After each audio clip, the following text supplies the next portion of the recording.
warahmatullahi wabarakatuh. Ya, sebelumnya saya ucapkan terima kasih yang sebesar-besarnya kepada Bapak Ibu semua yang sudah bersedia hadir di sini, merelakan waktu mengajarnya 3M-nya ya. Saya ucapkan terima kasih banyak dan mohon maaf telah mengganggu waktu panjenengan.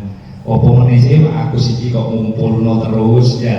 Ini memang ada tagihan dari program guru penggerak Bapak Ibu. Di sini saya tujuannya tidak menggurui panjenengan ya. Saya tidak menggurui panjenengan. Saya sama-sama belajar. Di sini sifatnya hanya sharing mawon ya. Saya hanya men-sharingkan apa yang saya dapatkan dari modul 1.4, yaitu terkait dengan budaya positif. Oke, salam guru penggerak Bapak Ibu. Jadi salam kita adalah tergerak, bergerak, dan menggerakkan. Itu tujuannya. Oke, baik Bapak Ibu, sebelum saya memaparkan apa saja yang akan kita bahas, yang akan kita sharingkan hari ini, saya minta tolong pada Bapak Ibu untuk saling menatap. Jangan tatap-tatapan batuk ya, sakit nanti, jangan. Saling menatap dengan teman sebelahnya ya. Saling menatap dengan teman sebelahnya. Pak Iksan yang pojok natap tembok, jangan Pak ya. Mungkin bisa berbalikan dengan Bu Dini, bisa saling menatap dengan Bu Dini ya. Bu Sofi, nah saling menatap pas ya. Nah, monggo saling menatap dulu, saling tatapan pandang, bertatapan pandang. Oke, saling bertatapan pandang. Awas jatuh cinta ya. Bahaya ini. Enggak, saling bertatapan saja, sudah. Oke, saling bertatapan. Terus kemudian kalau saya mengatakan mana senyumnya, Bapak Ibu semua silakan bersenyum sambil apa ya bahasanya kalau orang Jawa itu mendehem. Gitu ya. Mana senyumnya? Gitu ya. Sambil mendehem gitu ya. Coba Bapak Ibu saling menatap dulu. Oke, saling menatap. Jadi ini bentuk keakraban kita semua Bapak Ibu. Oke, silakan saling menatap. Mana senyumnya? Pak Imam menjiwai sekali. Ayo sekali lagi, saling menatap. Oke. Mana senyumnya? Oke, terima kasih Bapak Ibu. Ini adalah awal dari keceriaan Bapak Ibu untuk memulai semangat belajar bersama. Begitu nih. Jadi kali ini saya akan men-sharingkan ilmu yang saya dapat dari modul 1.4 yaitu budaya positif. Di sini ada 6 konsep kunci Bapak Ibu. Jadi ada 6 konsep kunci yang terkait dengan budaya positif. Yang pertama yaitu tentang disiplin positif, kemudian yang kedua tentang teori motivasi, yang ketiga yaitu ada keyakinan kelas. Nah, kemudian yang keempat ada kebutuhan dasar manusia, yang kelima restitusi, 5 posisi kontrol, dan yang keenam adalah segitiga restitusi. Nah, kita mulai dengan definisinya dulu Bapak Ibu. Nah, biar enak saya tak pakai ini Bapak Ibu. Nah, jadi budaya positif ini adalah nilai-nilai keyakinan dan kebiasaan-kebiasaan di sekolah yang berpihak pada peserta didik agar peserta didik dapat berkembang menjadi pribadi yang kritis, penuh hormat dan bertanggung jawab. Jadi ini adalah kata kuncinya Bapak Ibu. Budaya positif itu nilai-nilai keyakinan, kebiasaan yang ini. Kata kuncinya berpihak kepada peserta didik. Kemudian budaya positif ini dilaksanakan dalam upaya untuk menumbuhkan self disiplin peserta didik yaitu menanamkan motivasi intrinsik pada peserta didik untuk menjadi orang yang mereka inginkan sesuai dengan dan menghargai diri sendiri sesuai dengan nilai-nilai kebajikan yang mereka percaya. Jadi bagaimana budaya positif itu bisa menumbuhkan motivasi intrinsik, ya, intrinsik atau internal dalam diri siswa tanpa harus diperintah begitu. Mereka menyadari apa yang menjadi tanggung jawab mereka, apa yang menjadi hal-hal yang semestinya dilakukan begitu ya, sesuai dengan nilai-nilai kebajikan. Nah, ini yang pertama, konsep kunci yang pertama yaitu disiplin positif. Nah, disiplin positif merupakan suatu cara penerapan disiplin yang mengajarkan anak bertanggung jawab atas perilaku mereka dan menumbuhkan kesadaran diri berdasarkan nilai-nilai kebajikan. Nah, ini nilai-nilai kebajikan nanti akan saya tampilkan sedikit. Disiplin positif bertujuan untuk memberdayakan anak supaya melakukan sesuatu atas dasar motivasi internal itu tadi atau keyakinan pada nilai-nilai kebajikan tanpa iming-iming, tanpa ada ancaman maupun hukuman. Nah, ini adalah disiplin positif. Nah, ini Bapak Ibu yang dimaksud nilai-nilai kebajikan. Di Indonesia, nilai-nilai kebajikan yang kita anut ini adalah 6 profil pelajar Pancasila, 6 karakter dari profil pelajar Pancasila. Ini adalah karakter-karakter kebajikan, nilai-nilai kebajikan. Ada beriman, bertakwa, dan berakhlak mulia, berkebinekaan global, kemudian mandiri, bergotong royong, bernalar kritis, dan kreatif. Nah, ini nilai-nilai kebajikan yang dipercaya. Jadi seandainya anak itu ketika gurunya menjelaskan pelajaran, maka jika mereka percaya tentang nilai berakhlak mulia, maka yang mereka lakukan adalah menghormati Bapak Ibu. Gitu. Nah, itu yang ingin ditumbuhkan di sini. Kemudian yang kedua, konsep kunci yang kedua tentang budaya positif di sini ada teori motivasi Bapak Ibu. Ya, ini teori ini yang memaparkan tentunya bukan saya nih, artinya yang menciptakan bukan saya. Ini adalah ahli di bidangnya, Diane Gosen, dalam bukunya Restructuring School Discipline. Ada tiga Bapak Ibu, motivasi perilaku manusia. Jadi yang pertama, menghindari ketidaknyamanan atau hukuman. Jadi seseorang itu memiliki dorongan untuk melakukan sesuatu itu kenapa sih? Ini yang pertama menurut Diane Gosen, yaitu supaya terhindar dari ketidaknyamanan atau terhindar dari hukuman. Kemudian yang kedua, supaya mendapatkan penghargaan atau imbalan dari orang lain. Nah, yang ketiga, alasan seorang itu menjadi orang yang diinginkan, ya, dan menghargai diri sendiri serta orang lain sesuai dengan nilai-nilai yang dipercaya. Nah, di sini Bapak Ibu yang berwarna merah ini adalah motivasi eksternal. Dia melakukan sesuatu karena dorongan dari luar untuk mendapatkan pujian atau menghindari ketidaknyamanan, menghindari hukuman. Tapi kalau yang hijau ini adalah sudah motivasi tertinggi, artinya sudah dari dalam dirinya. Mereka siswa kita misalnya belajar karena memang dia percaya dengan belajar itu maka dia akan pintar, ya. Memang itu adalah kebutuhan yang mereka perlukan gitu. Jadi ini adalah 3 motivasi yang mendasari perilaku manusia.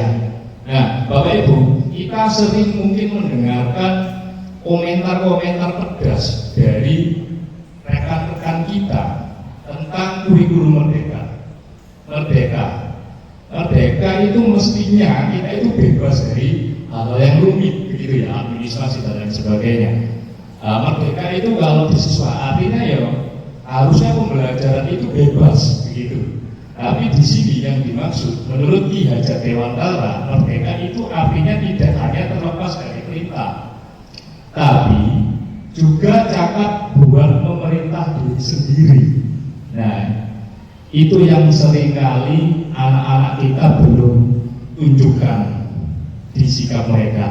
Jadi bagaimana mereka itu belajar tanpa diperintah, ya P5 tanpa ditungguin mereka aktif, mereka sudah menghasilkan sesuai dengan modul yang sudah disiapkan. Nah, itu artinya merdeka belajar yang sesungguhnya. Nah, ini menurut buku Ki Hajar Dewantara. Oke, yang ketiga, ini kita sudah masuk di konsep kunci yang ketiga, Bapak Ibu. Ini agak sedikit panjang. Keyakinan kelas.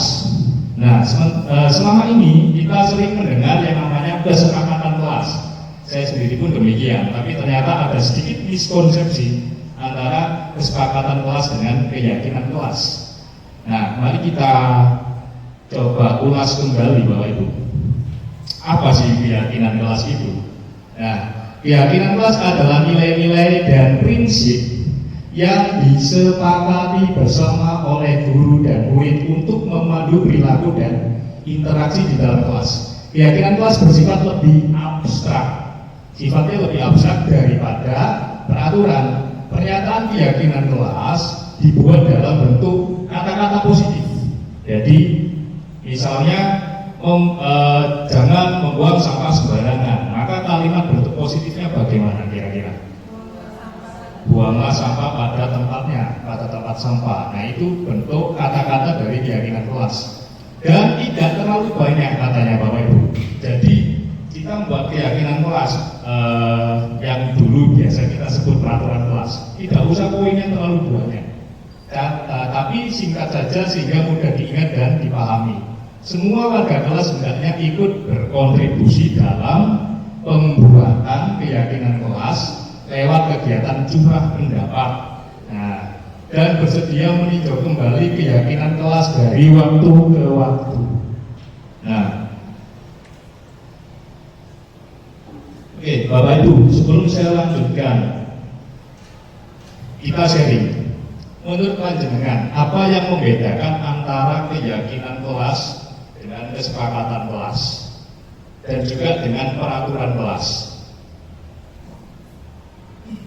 Mana kira-kira yang lebih sesuai untuk diterapkan di anak-anak sekarang? Kalau peraturan kelas itu apa poin-poinnya?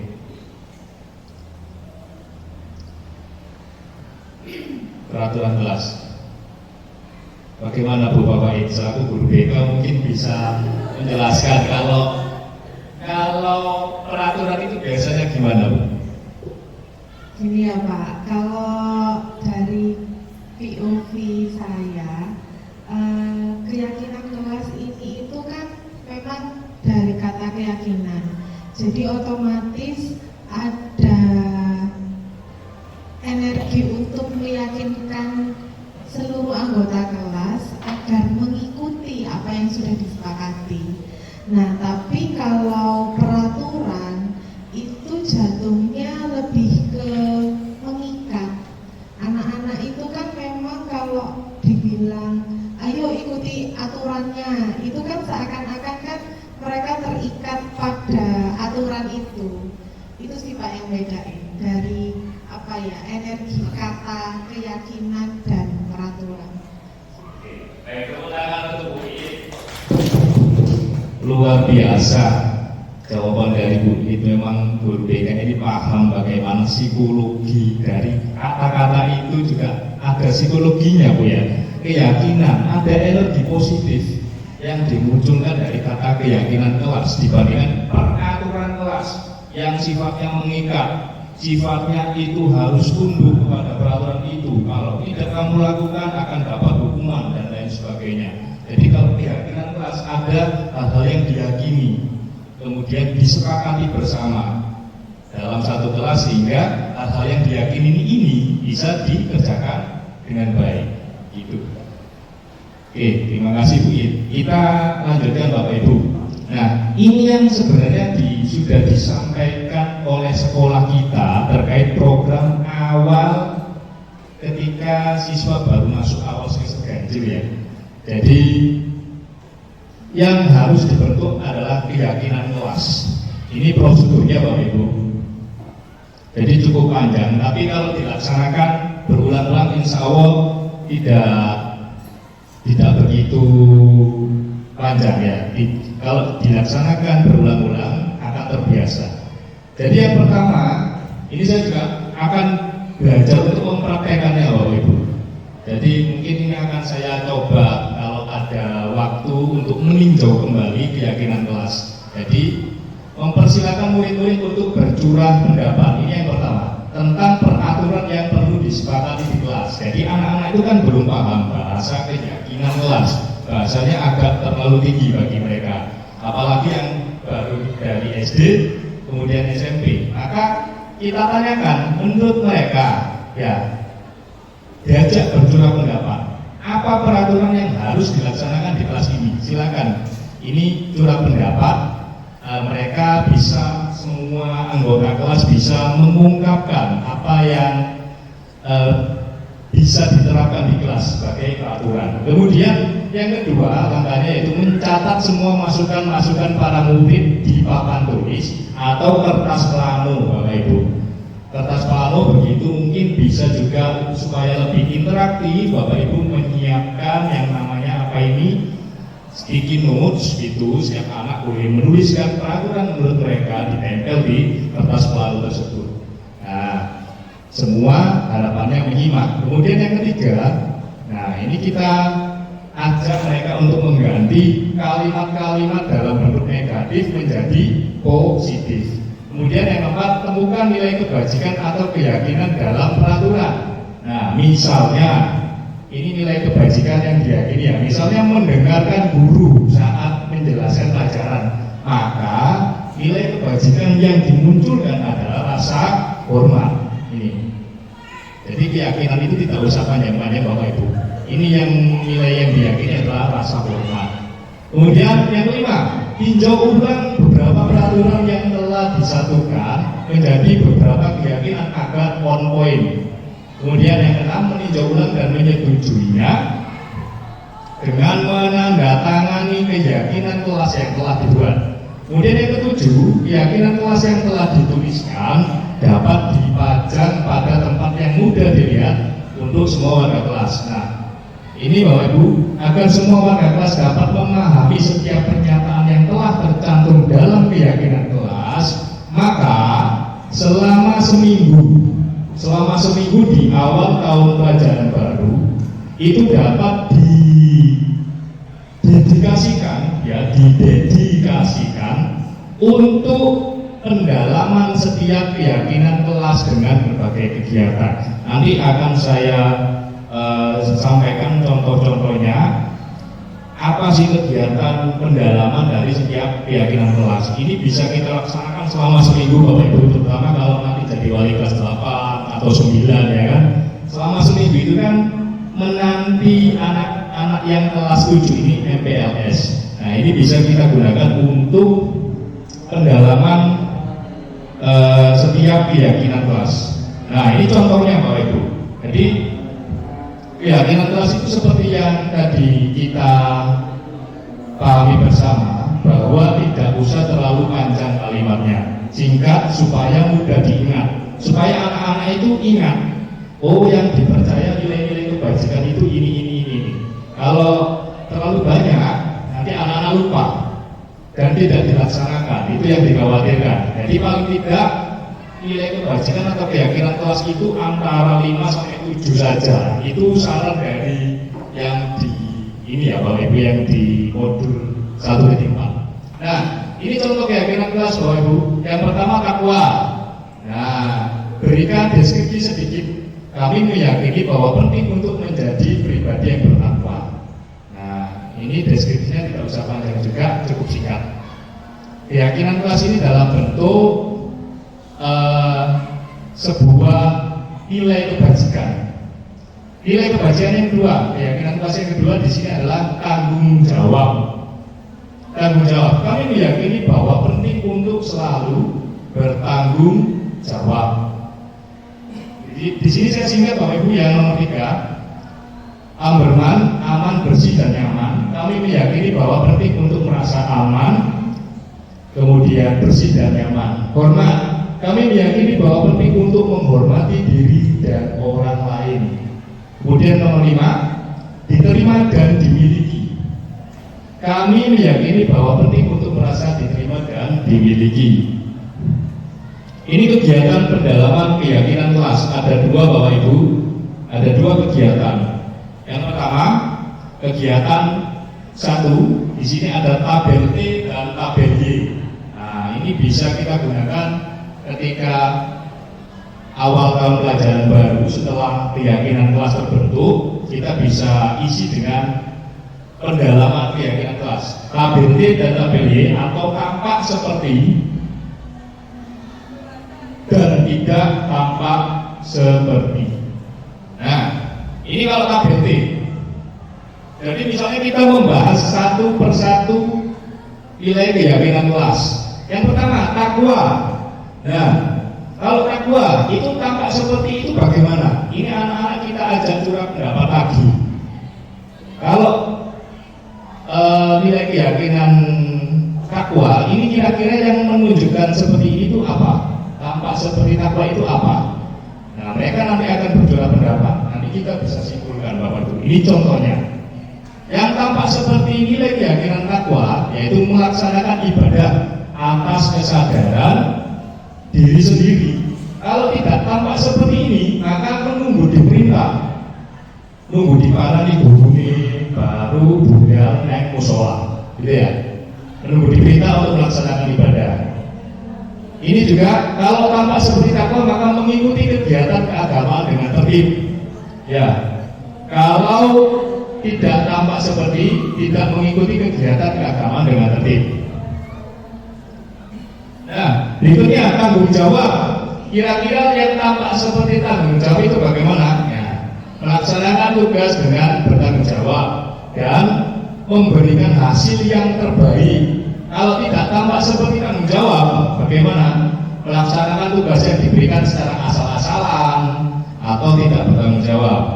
Nah, tanggung jawab juga bisa ditunjukkan dengan menyerahkan tugas tepat waktu. Kemudian tidak tampak seperti tidak menyerahkan tugas yang telah diberikan. Nah, aman, bersih, nyaman. Begitu pula dengan keyakinan kelas ini Bapak Ibu. Jadi kalau meyakini aman, bersih dan nyaman itu sebagai sesuatu yang harus dilaksanakan, maka tampak seperti yaitu menjaga kebersihan diri dan lingkungan sekitar. Ya, jadi tidak hanya menjaga kebersihan diri, misalnya yang cewek pakai parfum, bedakan gitu ya. Tapi kalau buang sampah suka sembarangan, maka itu masih belum menunjukkan nilai keyakinan ini. Jadi menjaga kebersihan diri iya, lingkungan sekitar juga iya, gitu ya. Kemudian tidak mempedulikan kebersihan diri atau lingkungan sekitar. Nah, ini yang tidak tampak seperti. Kemudian menjaga keselamatan diri dan lingkungan sekitar. Nah, kalau bekerja, jadi misalnya ini yang P5 ya sekarang kelas 8 bikin bilik atau kotak suara, pakai benda tajam ini untuk motong. Nah, kayak gunting, pakai karet. Nah, ini juga harus dijaga keselamatannya. Kalau meyakini nilai-nilai ini Bapak Ibu. Tapi kalau tidak meyakini ini, tidak tampak seperti, maka bersikap acuh terhadap keselamatan diri dan lingkungan sekitar. Mainan pisau, mainan gunting, nah, itu tidak menunjukkan. Oke, sama dengan yang sebelum-sebelumnya Bapak Ibu. Kalau nilai keyakinan hormat yang tampak seperti itu bagaimana, yang tidak tampak seperti itu bagaimana. Nanti murid-muridnya bisa diajak untuk berdiskusi bersama, curah pendapat untuk memunculkan ini. Nah, dari situ secara nggak sadar anak-anak itu akan mengiyakan keyakinan kelas yang kita bentuk. Oh, berarti saya harus melaksanakan yang tampak seperti itu. Secara nggak sadar otomatis mereka akan begitu.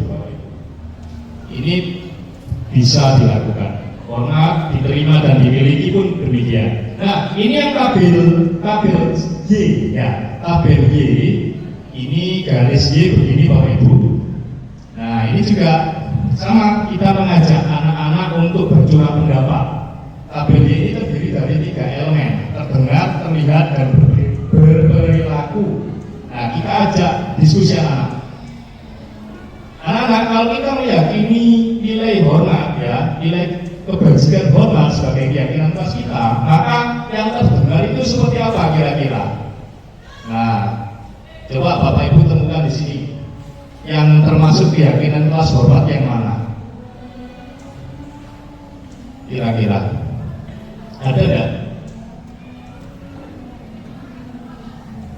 Yang hormat, yang menunjukkan nilai keyakinan hormat, ucapan mana yang ditunjukkan?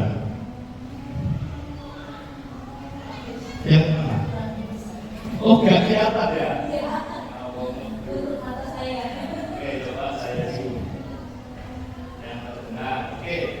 Yang mana Bapak Ibu? Yang mana? Yang menunjukkan nilai keyakinan hormat itu kalau diucapkan yang terdengar yang mana kira-kira? Terima kasih, minta tolong, atau minta bantuannya, maafkan saya. Nah, ini tiga kalimat ajaib ya Bu Bapak Ibu. Jadi kalau kita dibantu jangan lupa ucapkan terima kasih. Kalau mau minta tolong jangan lupa ucapkan minta tolong, minta bantuannya. Jangan cuma menyuruh, cukup dong tasku, minta tolong dong ambilkan tasku ya. Kemudian kalau bersalah ya minta maaf. Ini 3 kalimat aja. Ini berarti menunjukkan nilai hormat Bapak Ibu. Ya, saya sepakat dengan Bu Iin. Kalau yang menunjukkan nilai tanggung jawab, mana Bapak Ibu? Terdengar kata-kata yang terdengar yang keluar itu yang bagaimana kira-kira? Tanggung jawab. Waktunya saya beribadah. Bisa. Ada lagi? Kita semua memiliki hak dan tanggung jawab yang sama. Apakah ini? Ayo menyukseskan kegiatan ini bersama-sama. Bisa juga ya. Jadi tanggung jawab itu bentuk kesadaran untuk melakukan tugas dengan baik. Gitu ya. Nah, sekarang ada lagi kita geser ke bawah. Kita ajak diskusi juga anak-anak. Kalau terlihat sesuai dengan nilai keyakinan tertentu itu bagaimana? Misalnya nilai keyakinan aman, bersih dan nyaman. Kira-kira ditunjukkan dengan sikap yang mana? Yang terlihat Bapak Ibu. Ini dan ini 11-12 ya Bapak Ibu. Kalau terlihat dan berperilaku ini 11-12. Bedanya mungkin kalau terlihat itu dia sifatnya pasif, tapi kalau berperilaku dia sifatnya aktif. Nah, mana yang terlihat kalau misalnya anak itu meyakini nilai kebajikan aman, bersih dan nyaman? Mana Pak Vicky? Kira-kira yang meyakini nilai aman, bersih dan nyaman.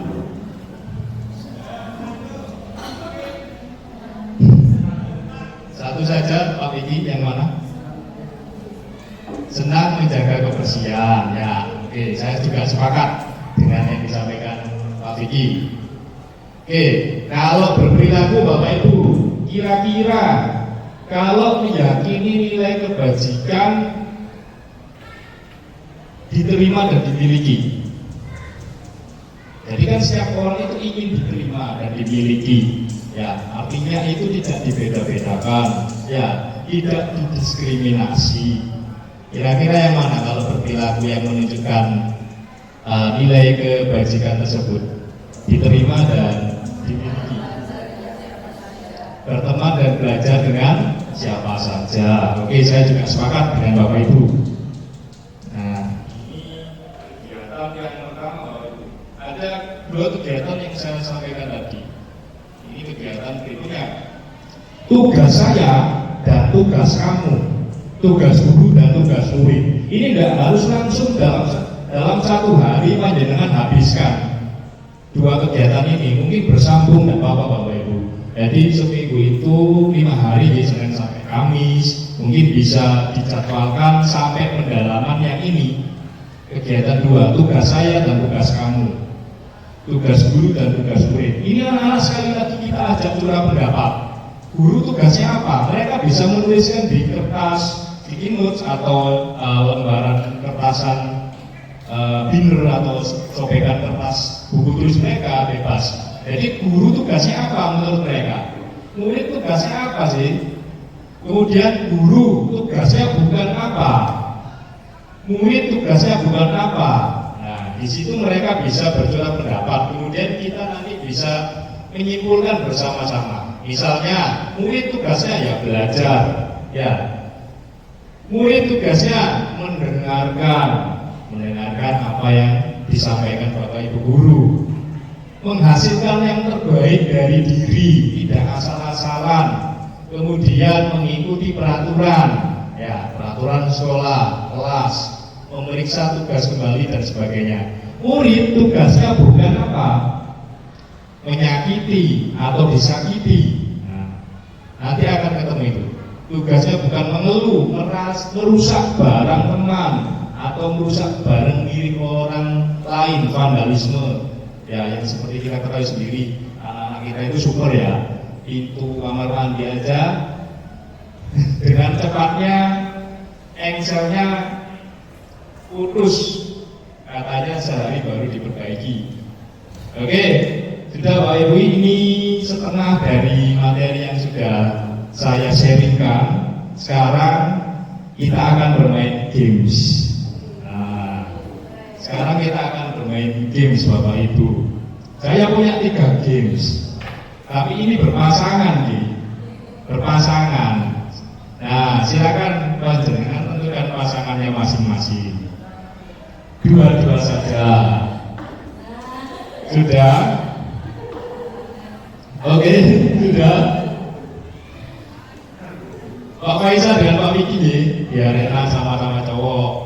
Oh, ini cowok cewek, tidak apa-apa.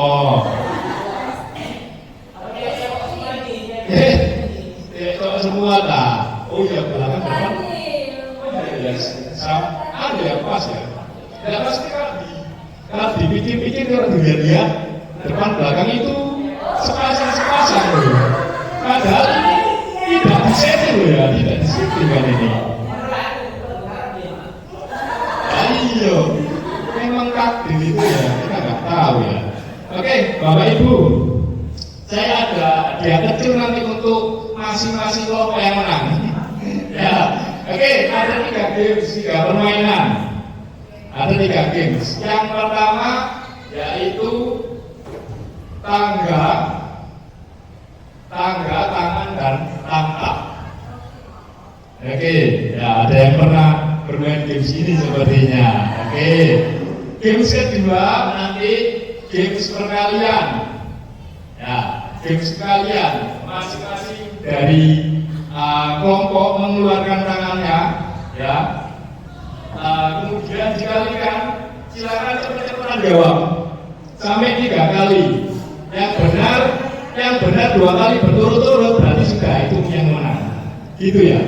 Misalnya saya mengeluarkan 2, Bapak Ibu coba. Ayo. Nah, tidak usah begini apa ya, nanti kebutuhannya kecepatan. Nah, itu yang menang. Itu games kedua. Yang ketiga,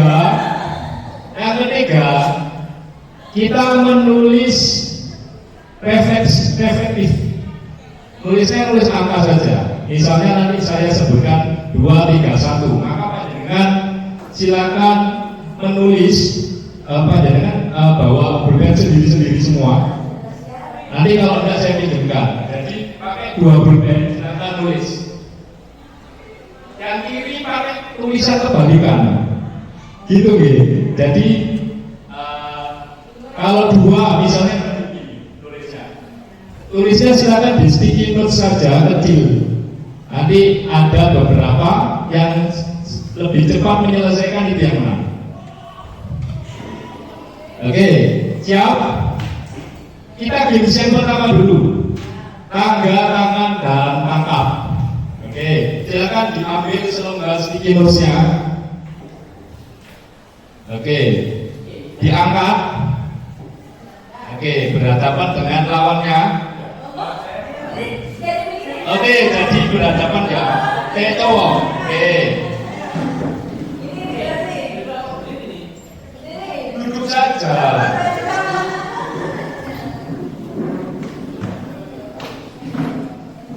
Oke, duduk saja. Oke, diangkat, nggak usah tinggi-tinggi, nah. Secukupnya saja. Oke, Bapak Ibu, kalau saya bilang tangga, maka tangan kiri panjenengan memegang paha. Pahanya sendiri, Pak, ya. Berbahaya kalau paha.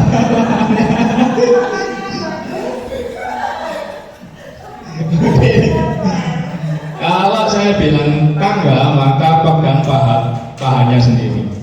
Kalau saya bilang tangan, pegang tangannya. Tangan yang pegang kertas itu tadi. Oke. Kalau saya bilang tangkap, maka cepet-cepetan nangkep kertas temennya. Yang dapat itu yang menang. Itu gitu. Nah, sekarang kita sepakati saja. Kita sepakati supaya tidak ada miskomunikasi. Tangan yang nangkap itu enaknya kanan atau kiri? Kanan. Berarti yang megang kertas yang kiri ya. Oke, kita sepakati. Yang megang kertas yang kiri. Oke, ya. Yang megang kertas yang kiri.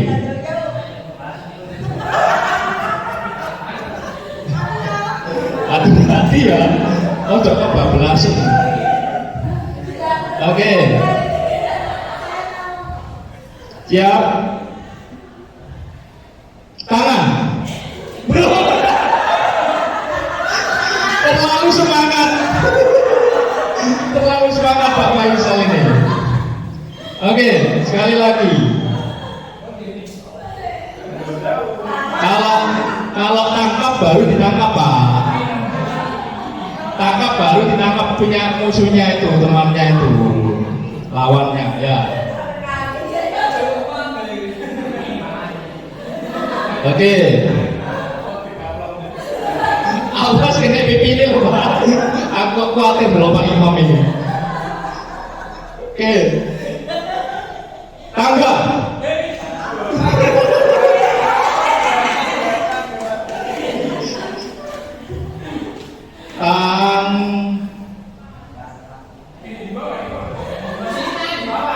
Iya, posisi tangan.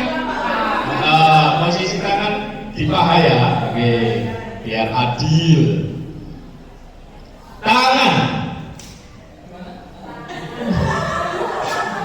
Tangga.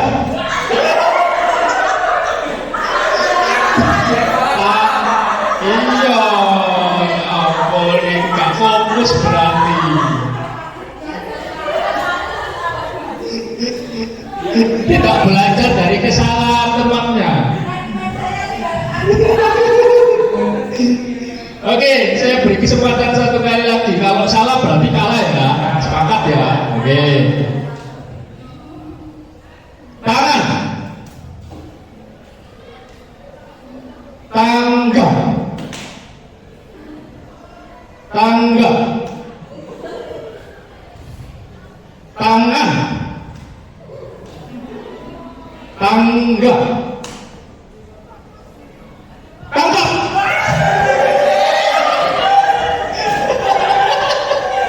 Ada yang dapat? Oke, Bu Dini menang. Oke. Belum dapat? Ini belum dapat, satu dari dapat. Oke, ayo lagi.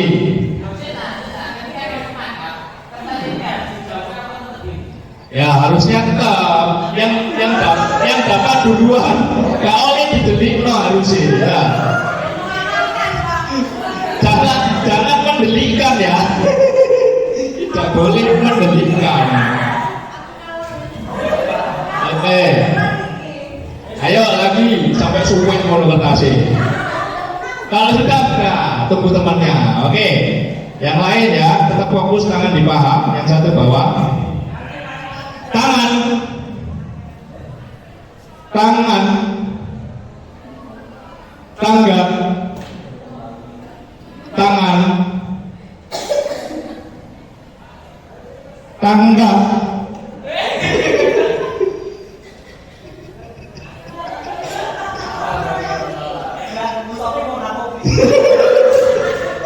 Dendam pribadi itu tidak boleh. Oke, tangan. Tangkap.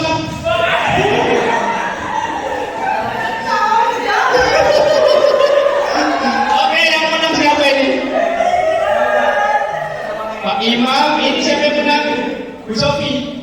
Bu Sofi apa Pak Vicky? Sofi, Pak Imam, terus Bu Rahma, ini belum.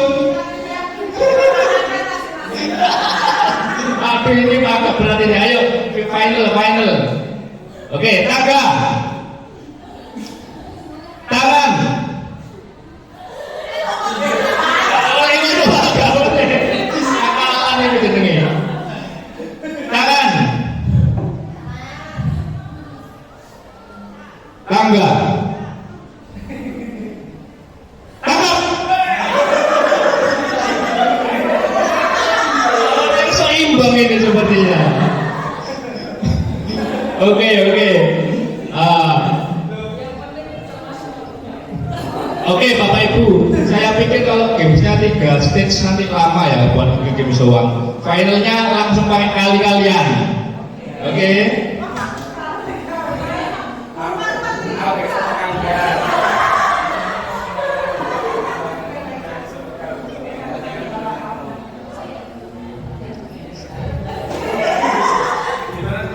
Berarti yang dapat kita lakukan 4 kali ya berarti ya. Yang paling banyak itu yang menang. Nanti satu tadi dihitung 1 poin. Ya, itu tadi sudah dihitung 1 poin. Berarti kalau ini kan 4 kali berarti misalnya 2-2 sama draw kan sudah dapat 1 poin. Gitu loh ya. Oke, siap.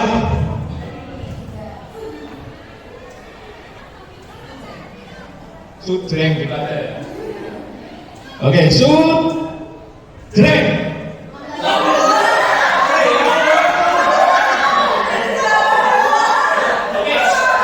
Bapak Ibu dihitung sendiri ya, dihitung sendiri poinnya. Oke, yang dapat satu poin siapa? Oke. Yang kedua, sudreng.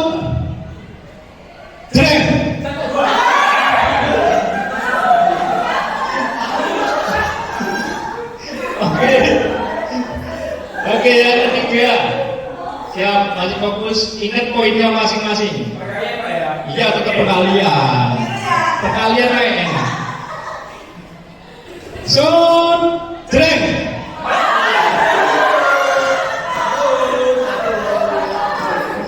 Oke, satu lagi. Sudreng.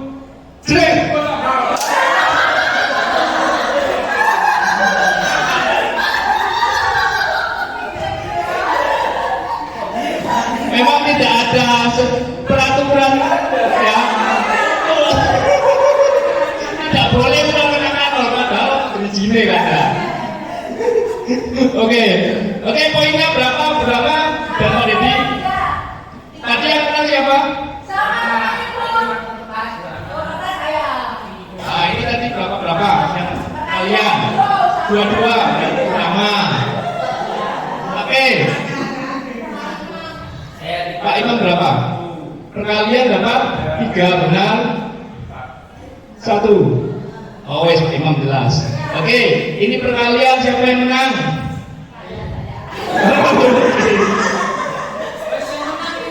Sarjana sains yang menang apa? Oke, Pak Vicky dan Bu Sofi siapa yang menang? Pak Vicky, wow, unggul di perkalian ini berarti. Yes, jos. Oke, Bu Dini dan Pak Isan. Oke, selamat untuk masing-masing pemenang. Hadiah hiburan silakan diterima. Boleh kembali ke hadapannya masing-masing Bapak Ibu. Yang langsung Ibu. Baiklah. Terima kasih. Alhamdulillah punya pensil. Bapak Ibu jangan dilihat harganya ya, dilihat fungsinya untuk menggambar ini. Iki ya, ini. Oke. Sangat bermanfaat untuk guru seni tentunya ya. Pak Vicky, Bu Dini. Sangat berguna. Oke, terima kasih Bapak Ibu untuk keseruannya. Saya lanjut dipikir kita kurang 3 konsep kunci lagi ya. Harap menahan diri Bapak Ibu sambil nyemil roti nggak apa-apa Bapak Ibu, kita santai saja. Oke, 4 ini yang keempat, kebutuhan dasar manusia. Nah, Bapak Ibu, pernahkah terbesit di benak Ibu, Bapak Ibu, ketika anak-anak berbuat kesalahan, ketika mereka itu membuat ulah, sebenarnya ada hal yang gagal mereka penuhi Bapak Ibu. Ini terkait dengan kebutuhan dasar manusia. Anak-anak kita tentunya juga manusia. Jadi ketika seorang murid melakukan suatu perbuatan yang bertentangan dengan nilai-nilai kebajikan ya, atau nilai-nilai keyakinan, atau melanggar peraturan, hal itu sebenarnya dikarenakan mereka gagal memenuhi kebutuhan dasar mereka. Apa saja sih kebutuhan dasar manusia? Nah, ini menurut Dr. William Glasser dalam bukunya Choice Theory.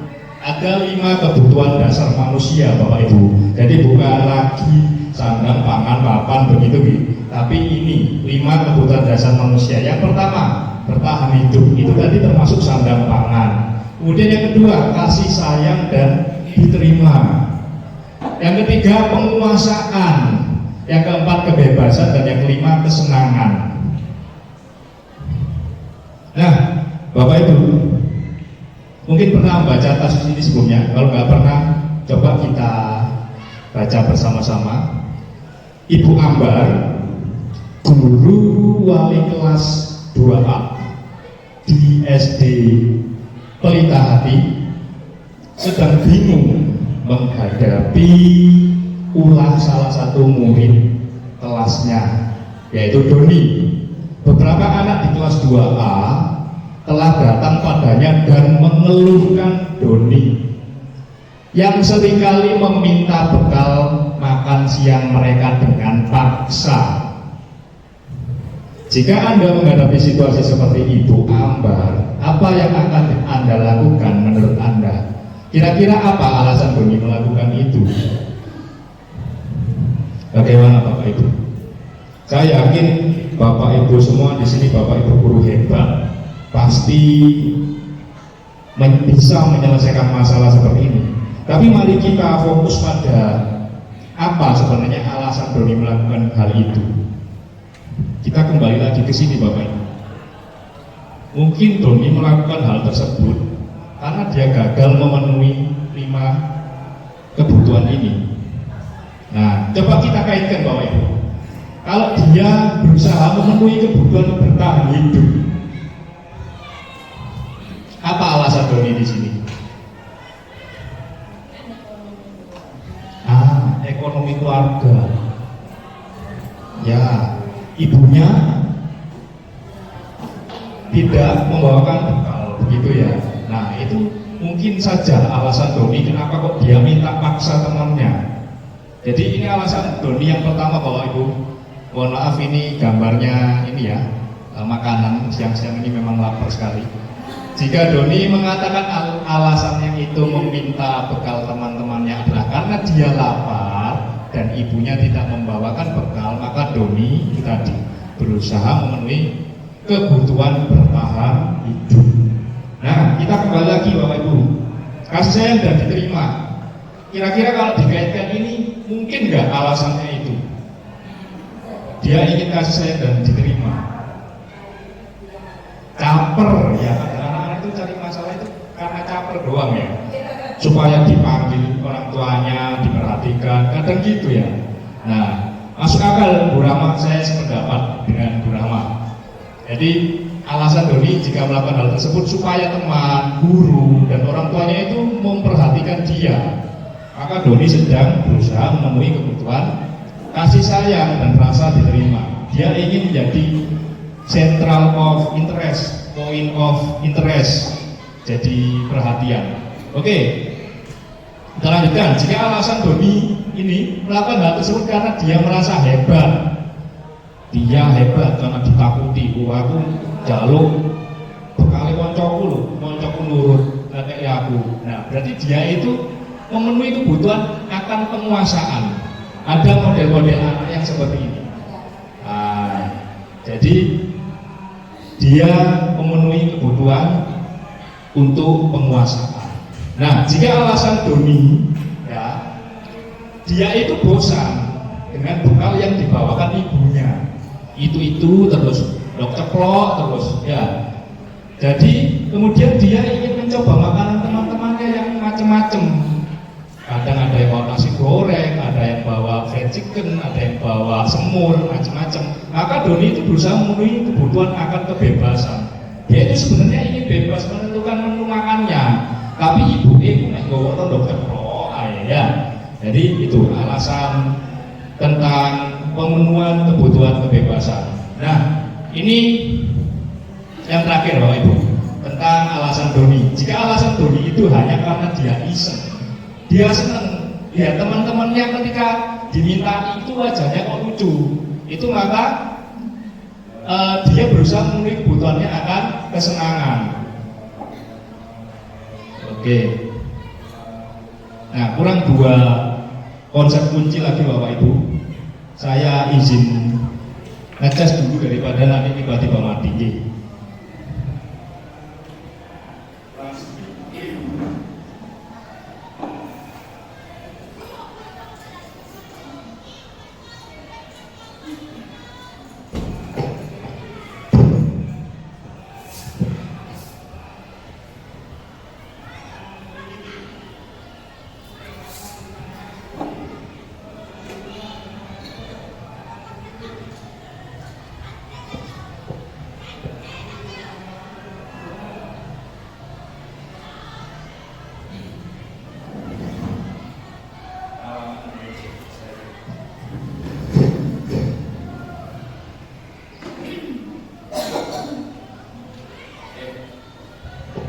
Lanjutkan, ini restitusi Bapak Ibu di PMM ada, ya. Ini tagihan kita sebenarnya yang PMM kemarin tentang budaya positif, kita melajari restitusi. Ada yang sudah, ini mungkin sudah lihat videonya, masih paham Bapak Ibu. Ini terkait dengan alternatif pilihan dari hukuman dan konsekuensi. Jadi kita itu sebagai guru supaya bisa menciptakan sekolah ramah anak, berpihak pada murid, itu yang kita lakukan adalah restitusi. Nah, kita coba pahami dulu 5 posisi kontrol.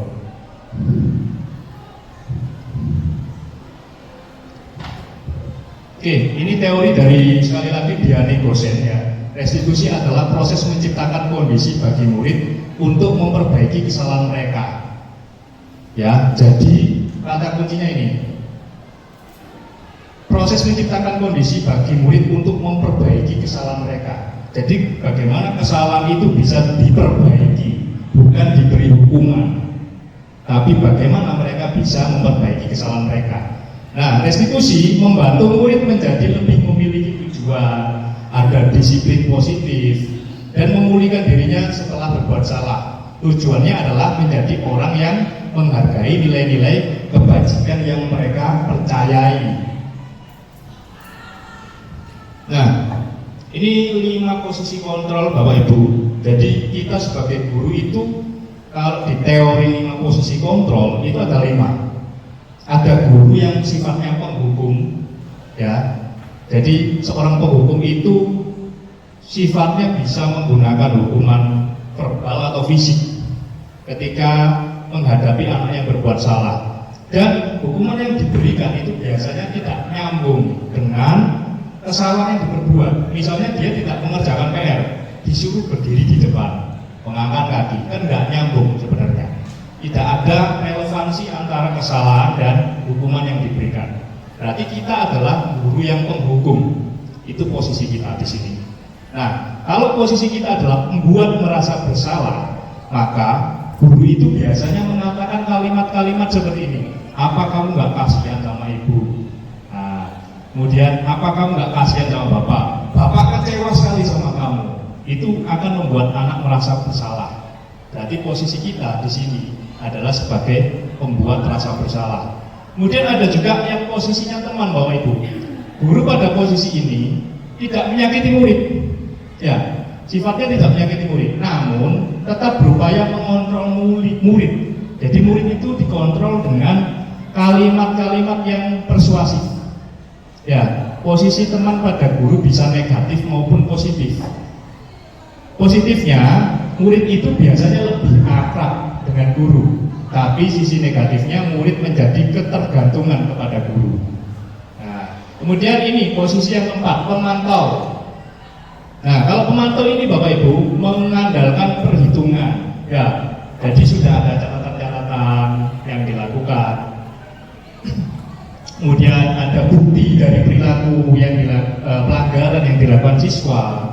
Jadi seperti yang kita lakukan, disiplin positif mencatat kesalahan siswa itu termasuk pemantau berdasarkan peraturan-peraturan dan konsekuensi. Nah, tapi kita akan naik satu tingkat lagi ketika kita bisa menindaklanjuti. Oke, monggo. Kalau kita bisa menindaklanjuti catatan-catatan tersebut, ya. Jadi ketika siswa itu berbuat salah, catatan tersebut ditindaklanjuti. Ya. Kemudian mempersilahkan murid tersebut mempertanggungjawabkan perilakunya dan mendukung murid agar menemukan sendiri solusi. Nah, itu tujuannya. Jadi bukan kita yang kasih solusi ini gini, tapi kita gali bagaimana mereka menggagas ide untuk menyelesaikan masalah tersebut. Nah, itu adalah posisi tertinggi dari posisi kontrol. Ini yang diharapkan Bapak Ibu. Tapi saya juga masih belajar Bapak Ibu, kita sharing saja di sini. Mudah-mudahan kita bisa menjadi guru yang berpihak pada murid. Oke, ini tabelnya Bapak Ibu ini mungkin penting, tapi kecil-kecil ya. Saya kasih contoh sedikit. Oke, monggo. Nah, ini tadi sudah sempat saya sampaikan Bapak Ibu. Saya coba sedikit sampaikan saja contohnya. Kalau guru yang penghukum, ya, guru penghukum itu yang dilakukan menghardi, menunjuk-nunjuk muridnya, ya, menyindir muridnya. Terus perkataannya, kalau kamu tidak melakukannya, awas ya. Tuh. Nah, kemudian hasilnya bagaimana Bapak Ibu? Kalau kita menghukum, anak itu memberontak. Kemungkinannya anak itu memberontak dan menyalahkan orang lain, atau bisa juga dia berbohong. Nah, kemudian kalau kita adalah manajer misalnya, kita manajer, nah ini nanti akan terkait dengan segitiga restitusi. Nanti kita sampaikan di segitiga restitusi. Nah, ini kalau teman ya, teman. Kalau teman, guru itu membuatkan alasan-alasan untuk muridnya. Kemudian yang dia katakan, ayolah lakukan demi ibu atau demi bapak. Masa kamu tidak mau? Ingat tidak, ibu pernah bantu bla bla bla. Nah, jadi posisinya benar-benar akrab sama murid itu teman. Oke, posisi kontrol guru ini Bapak Ibu yang diharapkan. Di antara kelima posisi kontrol tersebut, sebaiknya seorang guru menggunakan posisi kontrol sebagai manajer. Jadi menjadikan murid sebagai manajer juga bagi dirinya, sehingga dapat menumbuhkan identitas positif pada murid. Nah, kita lanjutkan ke segitiga restitusi. Nah, kita akhirnya sampai pada konsep kunci terakhir. Nah, ini Bapak Ibu. Jadi ini adalah langkah-langkah penyelesaian yang terbaik ya menurut Diane Gosen. Di sini dalam bukunya restitusi nurturing school discipline. Nah, ini ada 3 tahap langkah-langkah dalam restitusi Bapak Ibu. Yang pertama, menstabilkan identitas, validasi tindakan yang salah, kemudian yang terakhir menanyakan keyakinan. Nah, langkah-langkah ini tidak harus dilakukan secara kaku Bapak Ibu. Panjenengan bisa mengolahnya sendiri. Nanti panjenengan kalau mencoba mempraktekannya, insya Allah tahu intinya itu bagaimana. Jadi langsung saja saya berikan contoh. Ini saya juga sebenarnya baru praktek. Ini praktek saya ketika melaksanakan segitiga restitusi. Nah, ini langkah yang pertama, menstabilkan identitas. Jadi menjadikan kesalahan sebagai proses pembelajaran, menggeser identitas gagal menuju identitas sukses. Nah, kalimat yang dikatakan itu contohnya, berbuat salah itu tidak apa-apa, manusia tidak ada yang sempurna. Jadi kita yakinkan, kita stabilkan identitas anak-anak yang dia merasa gagal telah melakukan kesalahan dan lain sebagainya. Jadi kalimat-kalimat seperti ini bisa diucapkan, kita bisa menyelesaikan masalah ini. Bapak tidak tertarik mencari tahu siapa yang salah, tapi bagaimana cara kita menyelesaikan masalah ini. Nah, jadi ini yang pertama, kita harus menstabilkan identitas murid dulu. Sebenarnya kita buat mereka itu netral, gitu Bapak Ibu. Kemudian langkah yang kedua, validasi tindakan yang salah. Jadi di sini setiap perilaku itu kita harus memahami bahwa ada kebutuhan yang sedang dipenuhi, bergeser dari pemikiran siklus respon menuju proaktif. Nah, kalimat-kalimat yang panjenengan munculkan, yang kita munculkan bisa seperti ini misalnya. Nah, ini kata kuncinya. Kamu pasti punya alasan mengapa melakukan hal tersebut. Kita gali apa alasannya, apa kebutuhan yang sebenarnya dia ingin penuhi. Nah, kamu boleh mempertahankan sikap itu, maksudnya ngotot ya. Ada kan anak yang ngotot kalau ditanya. Tapi kamu harus menambahkan sikap yang baru.